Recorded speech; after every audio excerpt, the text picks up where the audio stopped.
Alors, pourriez-vous me dire un petit peu plus sur la personne qui vous a pris votre pain au chocolat?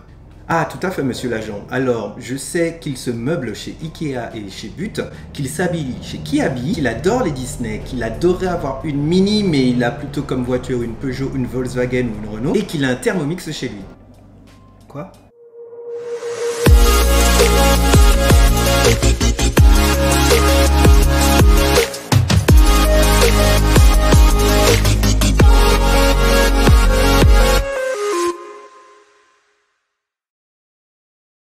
Bonjour à toi, chère hackeuse et cher hacker. Dans cette vidéo, nous allons voir comment tu pourras dresser le portrait robot parfait de ton client idéal afin de pouvoir valider toutes tes actions marketing pour ton business en ligne. La tactique que je vais te présenter a été tout particulièrement popularisée par les gourous du e-commerce et du dropshipping tels que Yomi Denzel ou Bieza. Cette tactique est en fait utilisable pour n'importe quel type de business, que ce soit du consulting, lancer ta chaîne YouTube, devenir un influenceur ou alors trouver des clients dans ton quartier. Si cette vidéo te plaît, n'hésite pas à laisser un petit pouce, ça m'aiderait énormément pour montrer à l'algorithme de YouTube que cette vidéo a de la valeur ajoutée pour toi. Et pour plus de vidéos qui t'accompagneront à développer ton business en ligne, alors n'hésite pas également à t'abonner. L'un des points les plus importants quand il s'agit de marketing digital est de pouvoir détecter et identifier le bon client. Tu te dois de savoir qui il est, de quoi il a besoin, où est-ce qu'il se fournit et pourquoi il n'est pas encore passé à l'action pour se délivrer du problème qu'il rencontre. Par ailleurs, pour rendre les choses beaucoup plus intéressantes, je vais utiliser l'un d'entre vous comme une étude de cas concrète.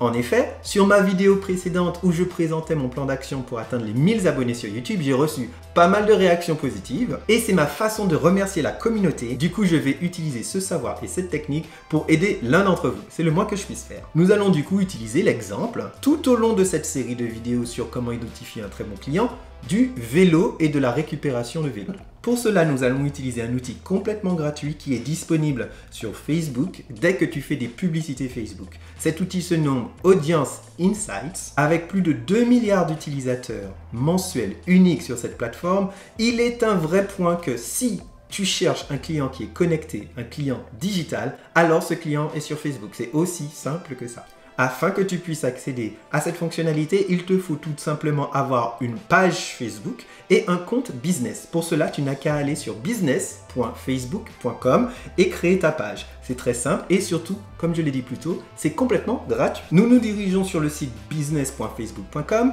et nous allons tout simplement aller choisir dans la barre d'outils qui est juste en haut l'outil qui s'appelle Audience Manager qui se trouve sous l'onglet et la catégorie de planification. Dans cet outil de planification, fais très attention à choisir l'option « Tout le monde sur Facebook » et pas seulement les gens de ma page, sinon tu seras restreint seulement aux gens qui aiment ta page Facebook. Le premier point que l'on peut voir dans l'outil est que sur la partie gauche de l'écran, tu auras accès à divers éléments ultra importants afin de pouvoir faire ton ciblage. Le premier est la géographie. Par la suite, tu pourras voir le genre et l'âge, mais ce qui nous intéresse tout particulièrement est la catégorie des intérêts. Du coup, en choisissant un exemple général et global tel que la personne qui parle français, qui se trouve en France, de l'âge le plus large possible, qui est majeur et qui aime le vélo en général, nous nous rendons compte que nous avons déjà à notre disposition un pool de clients d'entre 6 et 7 millions de personnes, ce qui est très intéressant. De plus, on peut voir qu'on est dans un 47% contre 53% d'hommes et de femmes, relativement équilibré. Par contre, ce qui nous intéresse beaucoup plus pour créer ce portrait robot est la partie les pages que l'on aime. En effet, quand on va dans cette partie, ce que tu veux regarder de très près sont les catégories les plus importantes. En effet, si tu développes cette partie-là qui te présente pour seulement au début les 10 premières catégories et que tu développes, tu verras que tu auras en fait accès à plus de 50 critères et éléments qui sont psychographiques, pas seulement démographiques. Donc, nous saurons que la personne française majeure qui aime le vélo, aime acheter ses voyages sur voyage privé, n'est pas contre voyager avec Blablacar, se loger sur Airbnb quand elle part en vacances, que c'est une personne qui aime dealeuse de voyage en tant que blogueuse et en tant que site de blogging, n'hésite pas à chercher des bons deals sur Groupon et Zalando et va faire ses recherches et son shopping d'éléments de sport chez Decathlon. Par ailleurs, si l'on regarde où cette personne se trouve en France, il y a 2 points qui sont très intéressants. Le premier point est de savoir exactement où se trouve la plus grosse partie de notre audience. On se situe en France, donc ce n'est pas étonnant que ce qui ressort en premier est Paris, la région Rhône-Alpes, et Rouen et Toulouse. Donc très intéressant de voir que d'un point de vue ville, et si tu cherches à lancer ton business de façon localisée, tu devrais te concentrer sur ces villes. Paris, bien évidemment, mais tu as déjà un gros point de vue en ce qui concerne les villes, je dirais, de type B, qui serait du coup Lyon, Toulouse et Rouen. Et ce qu'on verra de beaucoup plus intéressant, c'est par rapport à la ville où la personne se trouve, quelle est l'affinité de cette personne par rapport au vélo, si on la compare à un utilisateur de Facebook normal. Ça veut dire que à Albi, Bastia, Bayonne, Dunkerque, Vannes et Ajaccio, on a des gens qui sont 2 fois plus enclins à faire du vélo que n'importe quel autre utilisateur de Facebook. Ce qui te donne là, en fait, une perspective de la pénétration du produit et de l'intérêt dans une zone géographique dédiée. Très intéressant si tu veux chercher en fait là où il y a un peu plus d'amour pour ce que tu fais par rapport à ailleurs sur le marché. Et le dernier point pour cette partie globale que je souhaite mettre en avant est que comme tu peux t'en douter, si tout ce que tu fais, le contenu que tu crées n'est pas d'abord optimisé pour le mobile, alors tu fais une grave erreur. En effet, on pourra voir que sur cet exemple très simple, 52% des gens qui aiment le vélo ne vont sur Facebook qu'avec leur mobile. Et c'est tout. Ils n'utilisent pas d'ordinateur du tout. Donc quand tu crées du contenu, quand tu optimises une expérience, sois sûr et certain que le mobile est le premier endroit où tu vas voir comment cette expérience se défile au fur et à mesure du temps. Si tu ne le fais pas, tu passeras à côté d'énormes opportunités business et je suis à peu près sûr que tu ne veux pas que ça t'arrive. Ok, donc jusqu'à présent, nous avons vu comment dresser le portrait robot de haut niveau pour n'importe quel client en se basant sur ta niche. N'hésite pas à faire cet exercice pour ta niche et de laisser en commentaire ce qui t'a le plus étonné par rapport au portrait robot de ton client idéal. Je vais faire la même chose de mon côté. J'ai hâte de voir les résultats que tu vas obtenir. Donc maintenant que nous avons vu de façon très haut niveau le portrait robot de quelqu'un de majeur en France qui aime la bicyclette et le vélo en général, nous allons nous concentrer sur quelque chose d'un petit peu plus niché. Nous allons rentrer dans le sujet un petit peu plus. Donc, nous allons nous concentrer maintenant, non pas sur toute la France, mais sur 2 régions en France, donc Île-de-France et Rhône-Alpes, et nous n'allons pas voir le vélo en général, mais ce qu'on va dire par exemple le vélo de montagne, qui est quelque chose de beaucoup plus précis et beaucoup plus niché. Si tu commences dans n'importe quel de tes business en ligne, tu connais la règle d'or. L'argent se trouve dans la niche. Il te faut être très précis, très pointu, avant de te déployer sur quelque chose de plus large. Donc voyons voir les résultats que nous obtenons avec cette technique. Du coup, il s'agit maintenant de retourner dans l'application et de changer tout simplement nos critères. Donc, j'ai pu mettre ici Île-de-France et Rhône-Alpes en tant que partie de ville, ou en tant que zone géographique. Maintenant, je vais enlever la bicyclette en général et je vais mettre le vélo de montagne. Et là, on voit qu'on a énormément de points de vue d'un point de vue vélo de montagne, qui est le vélo de montagne, le métier de vélo de montagne, la descente de piste en montagne, la course en vélo de montagne, la marque de vélo de montagne enduro, etc., etc., etc.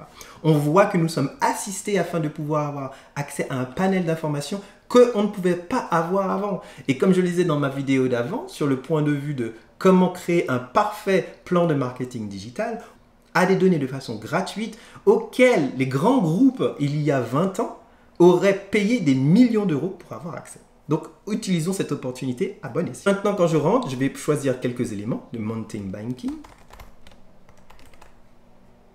Hop.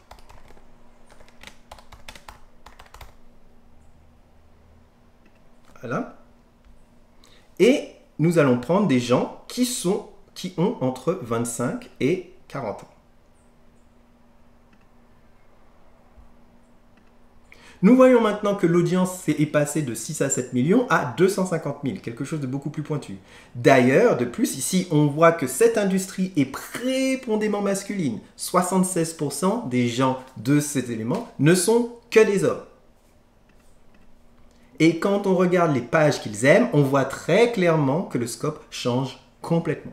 Nous nous situons sur des gens qui sont beaucoup plus axés sport extrême, Spartan Race, qui vivent en montagne forcément, puisqu'on a choisi la zone des Rhône-Alpes, qui lisent GQ, qui ont une propension à aimer la moto également, Les sites internet qu'ils lisent et les blogueurs qu'ils lisent sont complètement différents. Ici, par exemple, les petits Frenchies. Qu'ils jouent à Call of Duty, hein, normal. Et les marques qu'ils aiment, ils vont plutôt s'habiller chez Asos, Levi's et Ralph Lauren.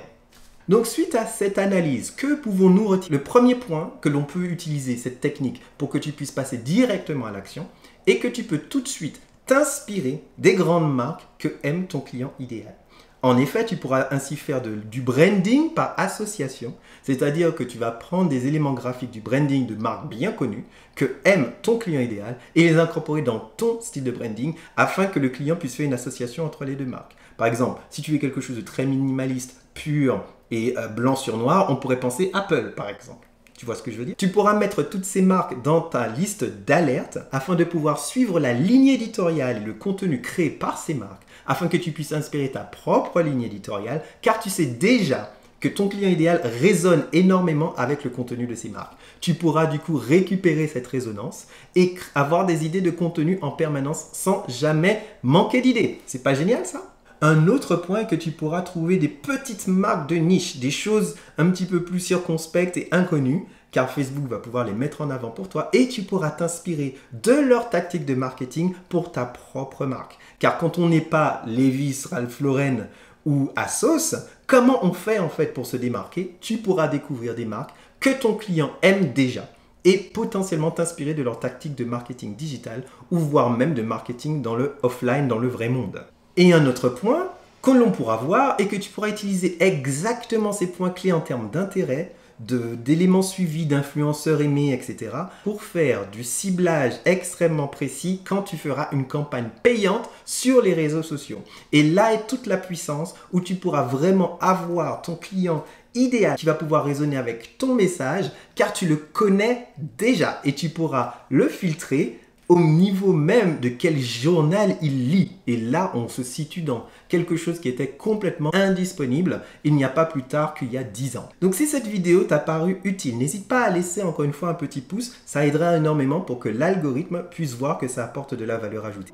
De plus, tu peux t'abonner à ma chaîne pour recevoir ce type de vidéo 2 fois par semaine, le mardi et le vendredi. Je t'invite, si tu as la moindre question, à me contacter directement en message privé sur Instagram. Et pour continuer et aller plus loin sur ce sujet, n'hésite pas à aller voir ma vidéo sur la définition des grands concepts de base du marketing digital. Là-dedans, tu trouveras également le guide gratuit qui te permettra de définir ta propre stratégie marketing et dont un point qu'on a vu aujourd'hui qui est le client. Je te souhaite une super bonne journée. À plus!